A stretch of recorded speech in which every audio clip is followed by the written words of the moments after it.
කොහොමද ඉතින් ඔයාලට? අද මං ඔයාලට අරගෙන ආවේ පැෂන් ෆෘට් ටිකක් ලැබුණම වැඩිපුර ලැබුණ වෙලාවට වගේ සිරප් එක හදලා අරන් තියාගන්න පුළුවන් ලේසිම ක්‍රමයක්. මේ විදිහට සිරප් එක හදාගත්තාම කාලයක් මේක තියාගන්න පුළුවන්. මේ විදිහට හදාගන්න සිරප් එකෙන් බීම හදන්න, කෑම වර්ග රස ගන්නවන්න, ජෙලි හදන්න පුළුවන්. කඩේ කෘත්‍රිම ද්‍රව්‍ය එකතු කරලා තියෙන බීම කුඩු වලට වඩා නැවුම් රසයට ස්වභාවික රසයට බීම එකක් ඔයාලට මේ සිරප් එකෙන් හදාගන්න පුළුවන්. අද මම පැෂන් ෆෘට් මදයෙන් සිරප් එක විතරක් හැදුවට තව ගොඩක් පළතුරු වලින් මේ සිරප් එකත් හදලා ජෑම් සෝස් වර්ගත් හදාගන්න පුළුවන්.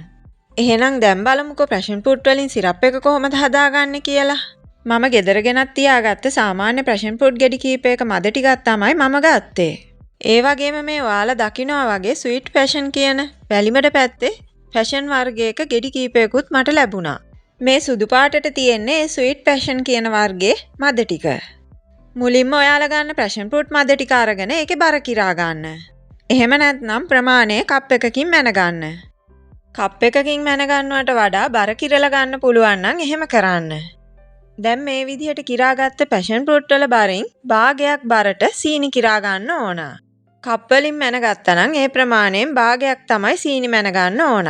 ඊට පස්සේ මේ ඔයාලා දකිනවා වගේ පිරිසිදු වියලි බෝතලයකට මේ පැෂන් ෆෘට් මදය දාගන්න ඕන. ඒ වගේම සීනි ටිකත් මේකට එකතු කරගන්න ඕන. මේ ටික කලවම් කරේ නැහැ කියලා ප්‍රශ්නයක් නැහැ. ඒ වුණාට මම මේක ටිකක් කලවම් කරගන්නවා. දැන් මම මේ බෝතලේ වහලා පැය 24ක් 48ක් වගේ කාලයක් අතර තියාගන්නවා. සාමාන්‍ය කාමර උෂ්ණත්වයේ තමයි තියාගන්නේ. පැය 48ක් සාමාන්‍යයෙන් දවස් 2කට වඩා මේක තියාගන්න එපා. එතකොට මේ පළතුරු පැහිලා රාගතියක් එනවා. අපි වයින් හදන්න පළතුරු පල් කරද්දී එන්නේ සැර රසයක්. අන්න ඒක එනවා. දැන් මේ ඔයාලා දකින්නේ පැය 48ක් ඒ කියන්නේ දවස් 2ක් වගේ කාලයකට ලං වෙන්න තියාගත්ත පැෂන් ෆෘට් ටික. හරියට මේ මිනුම ඕන්න හැබැයි පැය 48කට වැඩිය තියාගන්න එපා. ඔයාලට සිරප් එක හදන්න නැතුව මේක කෙලින්ම බීම හදන්න ගන්නත් පුළුවන්. දැන් මේ තියෙන්නේ පැෂන් ෆෘට් මද ටික සීනි එක්ක මිශ්‍ර වෙලා හොඳට යුෂ වෙන් වෙලා. සීනි වල දාලා පළතුරු එක මේ විදිහට දවස් 2ක් තියාගත්තාම දවසක් තියාගන්නට වඩා බීජ වලින් යුෂ ටික හොඳට වෙන් වෙනවා. එතකොට සාමාන්‍ය විදිහට පැෂන් ෆෘට් වලින් යුෂ වෙන් කරගන්නවට වඩා ලේසියෙන් මේ විදිහට වෙන් කරගන්න පුළුවන්. දැන් මම මේ යුෂ ටික පෙරා ගන්නවා. ඔයාලට මේ පේනවා වගේ මද ටික හොඳින් පොඩි කරලා යුෂ ටික පෙරා ගන්න. ඔයාලට පේනවා නේද බීජවල තියෙන යුෂ හොඳට ඉවත් වෙනවා මම තියාගත්ත කාලය අනුව. ඊට පස්සේ මම මේ පෙරාගත්ත යුෂ ටික භාජනයකට දාගන්නවා. දැන් මම පැෂන් ෆෘට් එකේ ඉතුරු මද ටිකට වතුර පොඩි ප්‍රමාණයක් එකතු කරලා හොඳට පොඩි කරලා ආයෙත් ඒකේ තියෙන ඉතිරි යුෂ ටික පෙරා ගන්නවා. මේකට වතුර ගොඩාක් එකතු කරන්නේ නැහැ. පොඩිම පොඩි ප්‍රමාණයක් මද ටිකට ගැලපෙන්න එකතු කරලා ඉතිරි වෙලා තියෙන යුෂ ටික පෙරා ගන්න. මෙන්න මේ වගේ පැෂන් ෆෘට් වගේ දෙයකදී විතරයි මේ විදිහට වතුර පාවිච්චි කරන්නේ. ඔයාලට පුළුවන් වතුර පාවිච්චි කරන ටිකෙන් බීම එකක් හදාගෙන බොන්න. ඒක සිරප් එක හදන එකට එකතු නොකර. මට පොඩි පැෂන් ෆෘට් ප්‍රමාණයක් තියෙන නිසා මම ඒ වතුර ටිකත් මේකට එකතු කර ගන්නවා. දැන් මම පෑන් එකට දාගත්ත යුෂ ටික උතුරව ගන්නවා. මේක සාමාන්‍ය ගින්දරේ උතුරව ගන්න.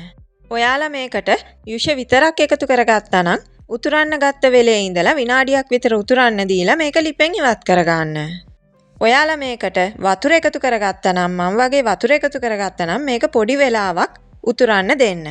අර එකතු කරගත්ත වතුර ටික හිඳෙන්න තමයි මම මේ වෙලාවේදී මේ විදිහට උතුරන්න දෙන්නේ. ඊට පස්සේ මේ සිරප් එක උක්කු වෙන ගතියක් ආවම මම මේක ලිපෙන් ඉවත් කරගන්නවා. මේ විදිහට හදාගත්ත සිරප් එක මම පිරිසිදු වියලි බෝතලයකට දාගන්නවා. මේක මේ ඔයාලා දකිනවා වගේ උකු ගතියකට තමයි තියෙන්නේ. ඔයාලට මේ සිරප් එක හොඳින් සිසිල් වුණාට පස්සේ ශීතකරණයේ දාලා කාලයක් තියාගන්න පුළුවන්. ඔයාලට මේ සිරප් එක හදද්දි කැමති ගානකට උකු කරගන්නත් පුළුවන්. දැන් මේ ඔයාලා දකින්නේ ශීතකරණයේ තිබ්බ පැෂන් සිරප් එක. දැන් මම මේ ඔයාලා දකිනවා වගේ සිරප් එක ටිකක් දාලා අවශ්‍ය ගානට වතුර දාලා අයිස් කැට එකතු කරලා බීම එකක් හදා ගන්නවා. මම මේකට සීනි එකතු කරන්නේ නැහැ. ඔයාලට සිරප් එක එකතු කරලා රස අනුව බලලා සීනි මදි නම් සීනි ටිකක් පස්සේ එකතු කරගන්න. මේ සිරප් එකේ පළතුරු රසය වැඩි. ඔයාලට මේ සිරප් එක දාලා ජෙලි හදාගන්නත් පුළුවන්. ඔයාලට මම ජෙලි එක හදාගන්න ඕන කරන දේවල් ටික ලිස්ට් එකක් විදියට දාලා තියෙනවා. දැන් මේ ඔයාලා දකිනවා වගේ ජෙලටින් ටික භාජනයකට දාලා ඒකට කියලා තියෙන ප්‍රමාණයෙන් උණු වතුර වලින් පොඩි ප්‍රමාණයක් එකතු කරලා ජෙලටින් ටික හොඳට දිය කරගන්න. ඔයාලට රසායන එකතු කරන සීනි ප්‍රමාණයට ජෙලටින් ටිකක් එකතු කරලා හොඳට කලවම් කරලා ඒකට උණු වතුර එකතු කරගන්නත් පුළුවන්. මේ විදියට ජෙලටින් ටික හොඳට දිය වුණාම මම ඉතුරු උණු වතුර ටිකත් මේකට එකතු කරගන්නවා.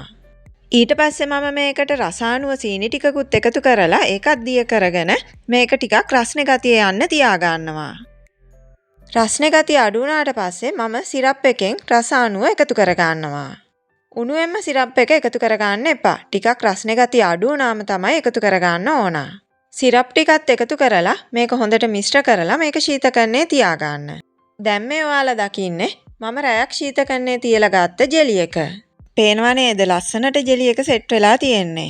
මේ විදියට සිරප් එක හදලා තියාගත්තාම ඔයාලට ගෙදර ඉන්න පොඩි අයට ලේසියෙන්ම මේ කෑම බීම හදලා දෙන්න පුළුවන්.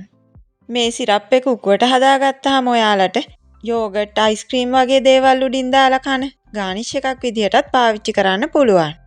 ඔයාලට පළතුරු වර්ග ගොඩකින් මේ විදියට සිරප් එක හදාගන්න පුළුවන්.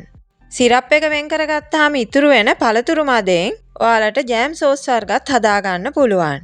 ඒ වගේ වීඩියෝ කීපයකුත් මම ඔයාලට දාන්නම් බලන්න. සීනි වලට පළතුරු විෂ දාලා අවුවේ වේල ගන්න බීම හදන කුඩු වල මට අවු රසයක් එනවා. මට වගේ එහෙම දැනෙන අයට මෙන්න මේ ක්‍රමය හරිම වටිනවා. මේකෙන් හදාගන්න බීම වල කිසිම වෙනසක් නැහැ. නැවුම්ම මේ පළතුරු බීම එක බොන්න පුළුවන්. මේකෙන් බීම හදාගත්තාම හරිම රසයි. ඔන්න ඉතින් ওই විදියට තමයි මම පැෂන් ෆෘට් වලින් සිරප් එක හදලා තියාගන්නේ. වෙලාවක ඔයාලත් මේක හදලා බලන්නකෝ. හැදුවොත් ඇත්තටම ඔයාලා මේකට ආස වෙයි. හැදුවොතින් කොහොමද රස කියලා මටත් කියන්න අමතක කරන්න එපා. එහෙනම් ඉතින් වෙනස් විදියක වෙනස් කෑමක් එක්ක අපි ඉක්මනින්ම ආයෙත් හම්බ වෙනකම් හැමෝම පරිස්සමෙන් නිරෝගීමත්ව සතුටින් ඉන්න.